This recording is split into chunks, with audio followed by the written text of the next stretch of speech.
Hey everyone, I'm here today taking a look at the Mattel Jurassic World Dino Trackers Diabloceratops. And here's the packaging. It's got like a desert scene in the background there and that cactus symbol. I still don't really know what Dino Trackers is. I don't know if it's something to do with the app, but you know, different dinosaurs have a different scenery on the packaging, which kind of reminds me of the island from Camp Cretaceous seasons 4 and 5, where they had, you know, different environments in different sections of the island.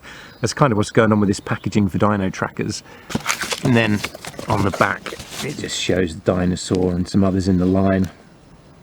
And here's the Diabloceratops. I love that name, El Diablo. It's a cool name for a dinosaur. I've got the articulation quickly. The tail will swivel, but it kind of breaks up the sculpt, so it's a bit pointless. It's just where the tail connects in when you buy it.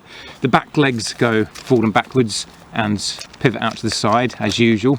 The front legs go forward and backwards, but also, and this is something new that I don't think we've seen on any of the previous ceratopsians, is that the front legs will go out to the side like that. And normally they don't on any of the others, so I'm glad we've got that extra bit of articulation there. If you want to, you can have it kind of sprawled out like he's going to sleep. He's just chilling, having a nap.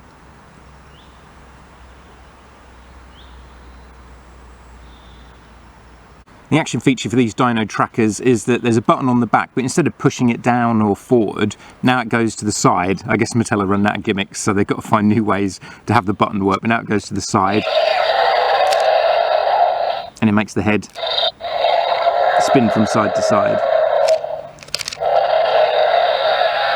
Which is kind of strange. So I think for a ceratopsian it works better if the head ruts backwards like that, like it's, you know, head-butting, ramming something with its horns, rather than side to side.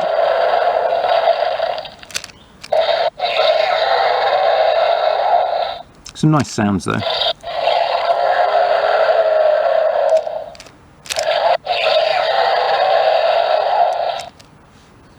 The head is made of a soft, rubbery plastic that kind of squidges in, so the horns are a bit soft there as well. But it's not too soft. There was a ceratopsian released last year or the year before. It was that bigger one where the head was really soft and rubbery, and I didn't like that because it felt cheap and like the head would warp. Whereas this one, even though the head is made of a soft, rubbery plastic, it's not too soft. Like, it's still quite thick, so it doesn't feel cheap or like the plastic's going to warp or anything. But I guess it's just because they don't want the horns to be too sharp now. Maybe some kid gouged their eye out or something, and Mattel are now having to make the horns on these ones rubbery and more soft. It's a nice paint job. See, the horns are dark there, and then there's kind of a dark wash going down from that horn there, which looks nice. Though the bones on the side of the crest and on the chin there aren't painted. And there's kind of a speckly dark paint job around the eye.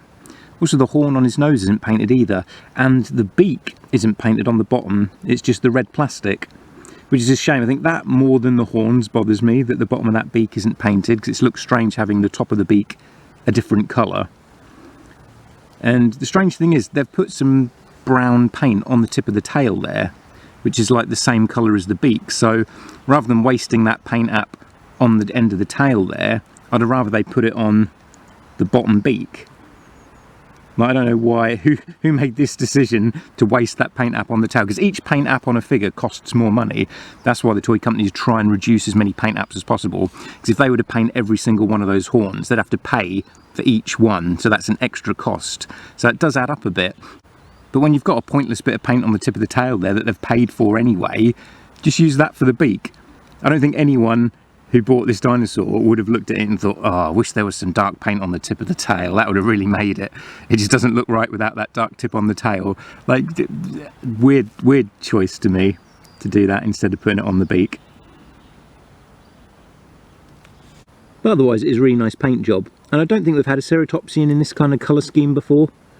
So I like that they're making them all look unique from each other, which we'll see when I do the comparison in a minute, that they've all got very distinct colour schemes from each other. Some nice kind of wrinkles in the thigh there in the sculpt.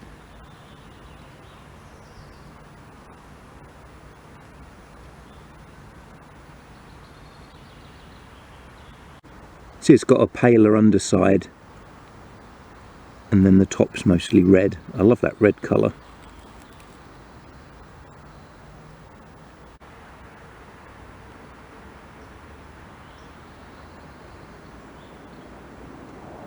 And the app code slides out the top there. Now for a comparison, let's see if I can remember the names of all of these. We've got Chasmosaurus, Triceratops, Pachyrhinosaurus, Nasutoceratops, Sinoceratops and Diabloceratops.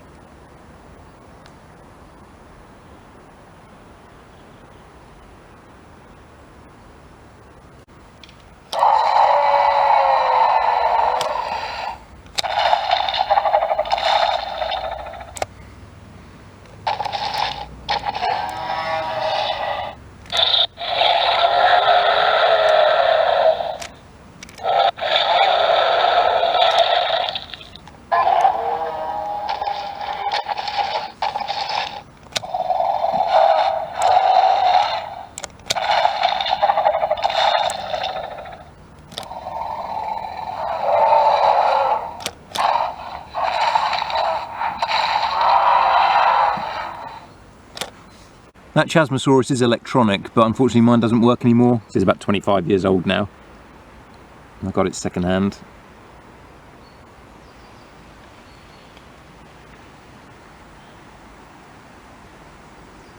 But I love all the variations here with the different ceratopsians.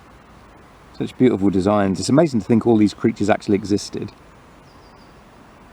So that's the Diabloceratops from Mattel. I always like ceratopsians, so I guess I'm easily pleased with them, but this is such a lovely design, and I think the red colour scheme kind of suits him, the way his horns are, that, you know, devilish kind of appearance. So thanks for watching everyone, and I'll catch you in the next video.